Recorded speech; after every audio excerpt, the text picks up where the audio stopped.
vehicle garage අපි මේ video එකේදී කතා කරන්න බලාපොරොත්තු වෙන්නේ ඔයාගේ වාහනේ AC compressor එක අවුත් වෙලා නම් ඒකේ මොන හරි දෝෂයක් තියෙනවා නම් මොන වගේ ලක්ෂණද තියෙන්නේ කියන එක බලා ගන්න විදිය. එහෙම නැත්නම් ඒකේ දෝෂයක් තියෙනවද කියලා හොයාගන්න පුළුවන් විදි සම්බන්ධයෙන් සහ තවත් ඒහා සම්බන්ධ වැදගත් දේවල් ගොඩක් මේ වීඩියෝ එකේදී මම ඔයත් එක්ක කතා කරනවා. මේ විදිහට වාහනයක AC පද්ධතිය තියෙන ප්‍රධානම අංගයක් තමයි මේ AC compressor එක. මේකෙන් තමයි අදාළ ශීතකාරකය compress කරලා දෙන්නේ. මේක වැඩ නැති වුණොත් අනිවාර්යයෙන්ම සම්පූර්ණ පද්ධතිය වැඩ නැහැ, කූල් වෙන්නෙත් නැහැ. ඉතින් මේකෙදි අපිට දෝෂ හඳුනා ගන්න පළවෙනිම පාවිච්චි කරන්න පුළුවන් ක්‍රමයක් තමයි compressor එක හරියට on වෙනවද කියන එක බලන එක. ඒකට කරන්න පුළුවන් දේ තමයි ඔයාගේ වාහනේ AC එක කූල් එක අඩුම කරලා fan speed එකත් උපරිමයකට දාලා on කරගන්න පුළුවන්. AC එක ඔයා on කරනකොට AC button එක ඔයා touch කරනකොට ඒකෙන් පොඩි light එකක් වැඩ කරනවනේ AC වැඩ කරා කියලා. නැත්නම් fan එක විතරනේ වැඩ කරන්නේ. එහෙම වුණාට පස්සේ පොඩි click සද්දයක් ඇහිලා compressor එක කැරකෙන්න පටන් ගන්නවා නම් ඔන්න compressor එක වැඩ කරනවා. එතකොට මම මේ වීඩියෝ එකේදී පෙන්වන විදිහට බලන්න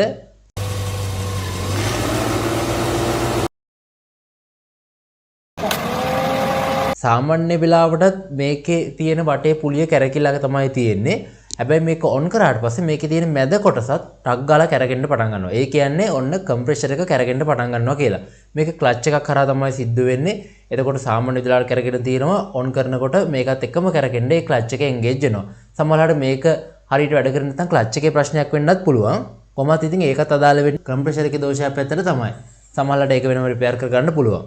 ඊට අමතරව දෙයක් තමයි මේ විදිහට ඔන් වෙනවා කියලා ඔයාට වාහනේ ඇතුලේ හිටියත් සාමාන්‍ය නිශ්ශබ්ද පරිසරයක ඉන්නවනම් ටිකක් තේරෙනවා RPM එක පොඩ්ඩක් එහාට මෙහාට වෙනවා පොඩ්ඩක් වැඩි වෙන ගතියක් තියෙනවා ඒ නැත්නම් වැඩි වෙන සමහරලාට ආයි ස්ටේබල් කරගන්න ගතියක් තියෙනවා ඒ විදිහට ටිකක් වාහනේට අලුත් ලෝඩ් එකක් එකතු වුණා වගේ පොඩ්ඩක් විතර එන්ජින් එකේ සද්ද වෙනස් වෙන ගතියක් ඒ වගේම කම්ප්‍රෙෂර් එක ටිකක් ලෝඩ් එකක් වැඩි වුණා කියලා දැනෙන විදිහේ සද්දයක් ඔයාට අහගන්න පුළුවන් වෙයි ක්ලික් සද්දයක් එක්ක තමයි සාමාන්‍යයෙන් මේක කැරකෙන්න පටන් ගන්නෙ කම්ප්‍රෙෂර් එක වාහනේ කොහෙද තියෙන්නේ කියලා බලලා AC එක ඔන් කරනකොට බලා ගන්න එකත් කරගන්න පුළුවන්. නැත්නම් මේ වගේ දැනීමකුත් තියෙනවා. ඇතුළටත් දැනනවා. එහෙම නැත්නම් ඔයාට වාහනේ බොනට් එක ඇරලා බලන්න පුළුවන්. එතකොටත් දැනෙනවා. ඊළඟ දේ තමයි වාතයේ තියෙන සිසිල් බව කියන එක. AC එක මේ විදිහට ඔන් කරාට පස්සේ විනාඩි කිහිපයකින් අනිවාර්යයෙන් විනාඩි ගණනක් යන්නේ නැහැ. සාමාන්‍ය වෙලාවකදී ඔයා ගොඩාක් එළිය රස්නයක නැත්නම් ඉන්නේ කූල් එක එන්න ඕනේ. ඒ කියන්නේ කූල් එයා එක ඇතුළට එන්න ඕනේ. එහෙම නැති වුණොත් සමහරවිට ගැටලුවක් එන්න පුළුවන් AC පද්ධතියේ. ඒකෙන් තෝරා ගන්න පුළුවන් මේ කම්ප්‍රෙෂර් එක හරියට ඔන් වෙලා නැහැ කියන එක. එහෙම නැත්නම් වැඩ කරන්නේ නැහැ කියන එක.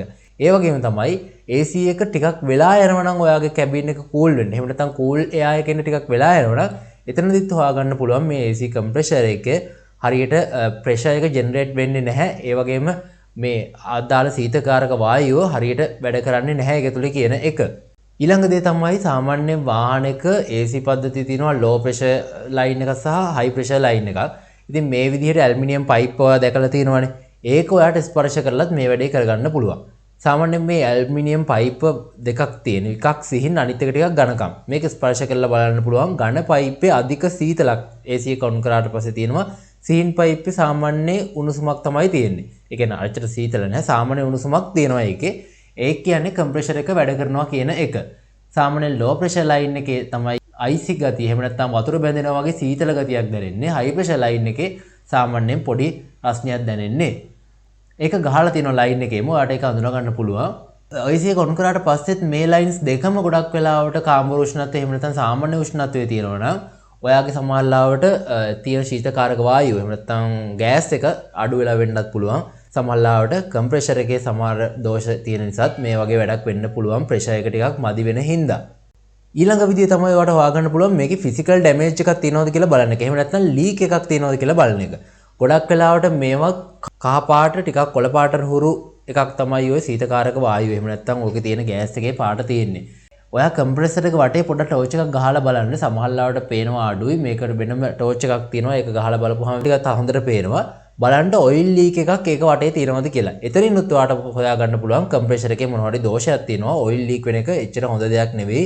දිගටම කම්ප්‍රෙෂර් එක මෙහෙම දැම්මොත් කම්ප්‍රෙෂර් එක අවුල් වෙනවා. එහෙම නැත්නම් ආයෙ මාරු කරන්න වෙන ප්‍රශ්නයක් එන්න පුළුවන්.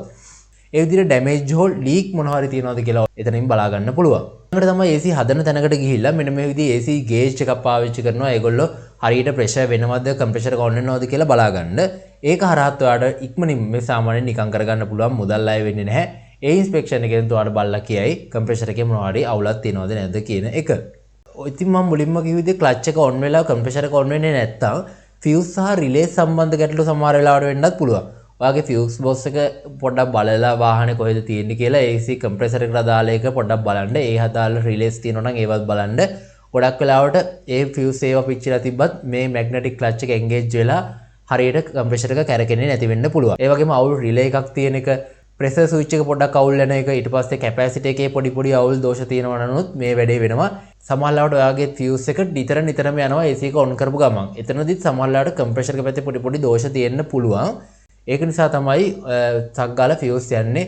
ඒ අදාළ ඉලෙක්ට්‍රොනික උපකරණ පිච්චෙන්නේ AC එක ඔන් කරලා ටික වෙලාවක් යනකොට. ඊළඟට පුළුවන් ඔයාට ඩිරෙක්ට් 12 වෝල්ට් ටෙස්ට් එක කරන්න. මේකත් නොදැන කරන්න යන්න එපා.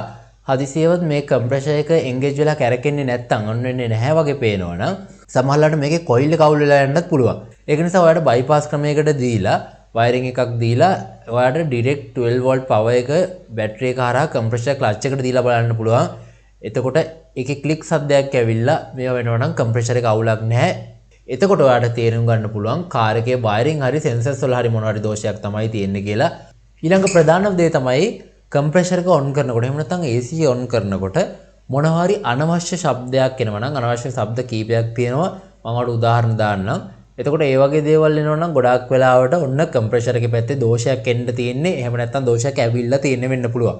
මෙහෙම දීර්ඝ කාලයක් පාවිච්චි කරනකොට ප්‍රශ්න ඇති වෙන්න පුළුවන්. සමහරවිට බෙල් සද්දත් වෙන්න පුළුවන්. පොඩ්ඩක් හොයලා බලන්න. කම්ප්‍රෙෂර් එකේ මේ විදිහට අවුල් වෙනකොට එන සද්ද තමයි අර ග්‍රයින්ඩර් එකක් ගන්නවා වගේ. එහෙම නැත්නම් අර බ්ලෙන්ඩර් එකක් වැඩ කරනවා වගේ තියෙන්නේ. අන්න ඒ වගේ සද්ද එනවා.